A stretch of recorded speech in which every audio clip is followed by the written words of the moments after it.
আগামী ২১শে মার্চ আদালতে পুলিশ সাংবাদিক দম্পতি সাগর রুনি হত্যা মামলার তদন্ত প্রতিবেদন দাখিল না করলে গণতদন্ত কমিটি গঠন করে সাংবাদিকরা এই হত্যাকাণ্ডের বিচার করবে বলে হুঁশিয়ারি দিয়েছেন সাংবাদিক নেতারা। আর নির্ধারিত সময়ে পুলিশ তদন্ত প্রতিবেদন দাখিলে ব্যর্থ হলে ঢাকা রিপোর্টার্স ইউনিটি আবারও রাজপথে নামবে বলে ঘোষণা দিয়েছে সংগঠনটির নেতারা। সকালে রাজধানী সেগুনবাগিচায় ডিআরইউ কার্যালয়ের সামনে সাগর রুনি হত্যার পঞ্চম বার্ষিকীতে প্রতিবাদ সমাবেশে সাংবাদিক নেতারা একথা বলেন। এ সময় নিহত সাংবাদিক দম্পতির একমাত্র পুত্র মেহের সারোয়ার মেঘ উপস্থিত ছিলেন।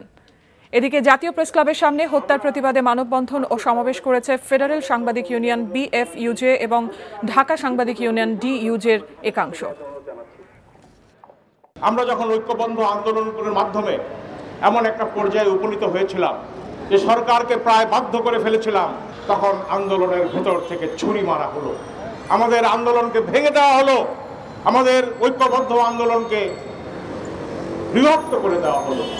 এবং এই বিভক্তির কারণ কি, এই জাতি একদিন জানতে পারবে। সেই খনি যত শক্তিশালী হোক আর তার শিকড় যত গভীরে পতিত হোক না কেন, হত্যাকারীদের অবশ্যই গ্রেফতার করতে হবে এবং অবশ্যই আগামী এই যে তদন্ত কমিটির যে রিপোর্টের যে তারিখ দেওয়া হয়েছে সেই সুনির্দিষ্ট তারিখের মধ্যেই তদন্ত রিপোর্ট দিতে হবে।